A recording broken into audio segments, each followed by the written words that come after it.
हरे कृष्णा दोस्तों, YouTube channel अखबारी बिनित में स्वागत है। और आज हम बात कर रहे हैं यूनियन बजट 2026 के बारे में। यूट्यूब चैनल अखबारी बिनित के सौजन्य से सम्मानीय वित्त मंत्री निर्मला सीतारमन सदन में 1 तारीख दिन रविवार 1 फरवरी दिन रविवार को बजट पेश किया। आइए सुनते हैं उनका भाषण। In line with this, the debt to GDP ratio is estimated to be 55.6% of GDP in BE 26-27 compared to 56.1% of GDP in RE 25-26.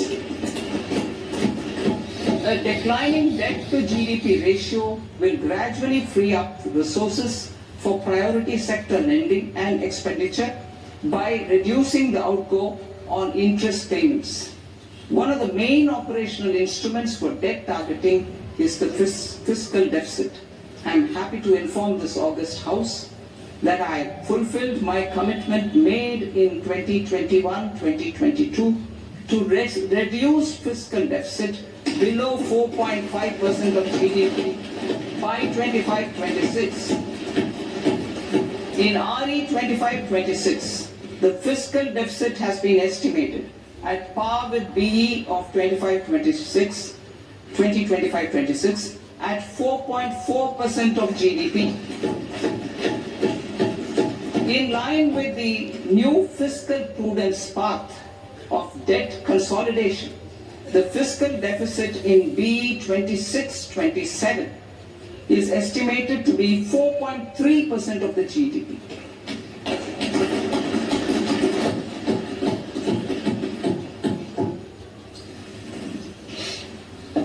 The revised estimates of the non-debt receipts are 34 lakh crore rupees, of which the centre's net tax receipts are 26.7 lakh crore. The revised estimate of the total expenditure is 49.6 lakh crore rupees, of which the capital expenditure is about 11 lakh crores. Budget estimates 2026 to 2027. Coming to 26-27, the non-debt receipts and the total expenditure are estimated as 36.5 lakh crore and 53.5 lakh crore respectively. The centre's net tax receipts are estimated at 28.7 lakh crore rupees. To finance the fiscal deficit, the net market borrowings from dated securities are estimated at 11.7 lakh crore rupees. The balance financing is expected to come from small savings and other sources.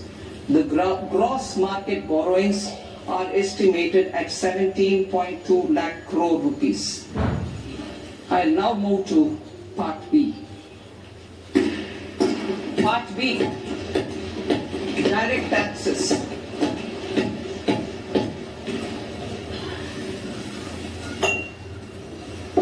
Honorable Speaker, sir, I now present my proposals on direct taxes. New Income Tax Act. In July 2024, I announced a comprehensive review of the Income Tax Act 1961. This was completed in a record time, and the Income Tax Act 2025 will come into effect from 1st April 2026. The simplified income tax rules and forms will be notified shortly, giving adequate time to taxpayers to acquaint themselves with its requirements. The forms have been redesigned such that ordinary citizens can comply without difficulty. Ease of living. I propose that any interest awarded by the Motor Accident Claims Tribunal to a natural person will be exempt from income tax, and any TDS on this account will be done away with. I propose to reduce TCS rate on the sale of overseas tour program package from the current 5% and 20% to 2% without any stipulation of amount. I propose to reduce TCS rate for pursuing education and for medical purposes under the Liberalized Remittance Scheme, popularly known as LRS, from 5% to 2%. Supply of manpower services is proposed to be specifically brought within the ambit of payment to contractors for the purpose of TDS to avoid ambiguity. Thus, TDS on these services will be at the rate of either 1% or 2% only. I propose a scheme for small taxpayers wherein a rule-based automated process will enable obtaining a lower or nil deduction certificate instead of filing an application with the assessing officer. For the ease of taxpayer holding securities in multiple companies, I propose to enable depositories to accept Form 15G or Form 15H from the investor and provide it directly to various relevant companies. I propose to extend time available for revising returns from 31st December to up to 31st March with the payment of a nominal fee. I also propose to stagger the timeline for filing of tax returns. Individuals with ITR 1 and ITR 2 returns will continue to file till 31st July, and non-audit business cases or trusts are proposed to be allowed time till 31st August. TDS on sale of immovable property by a non-resident is proposed to be deducted and deposited through resident buyers and his or her PAN-based challan instead of requiring a TAN, which is a temporary accounting number.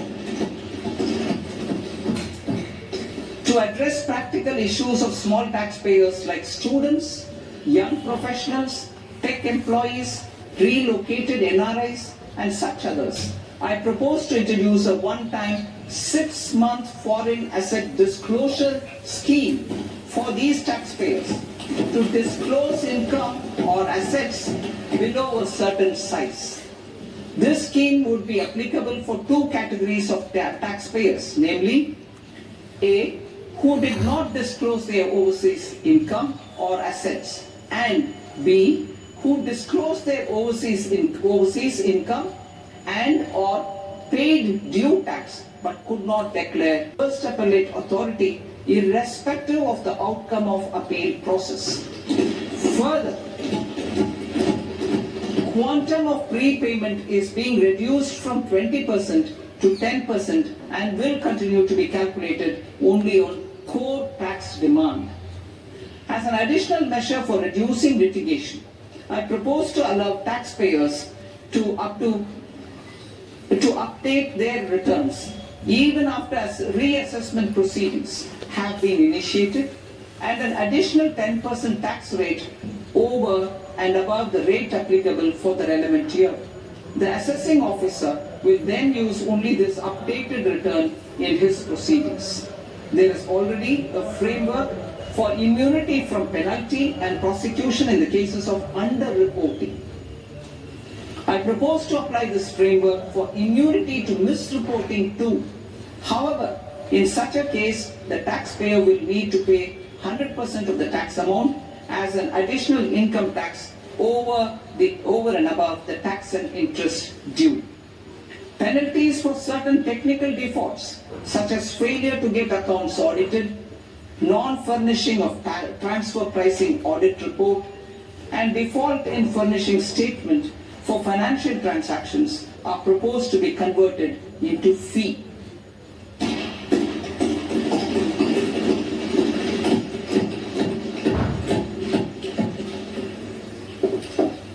I propose to rationalize prosecution framework under Income Tax Act while maintaining a careful balance for deterrence in some serious offence. Non-production of books of account and documents and requirement of TDS payment where payment is made in kind are being decriminalized. Further, minor offences will attract fine only. The remaining prosecutions will be graded commensurate with the quantum of offence. They will entail only simple imprisonment with maximum imprisonment reduced to 2 years and power to courts to convert even those into fines. There is no penalty. There is no penalty presently for non-disclosure of non-immovable foreign assets with aggregate value less than 20 lakh rupees. I propose to also provide them with immunity from prosecution with retrospective effect from 1/10/2024.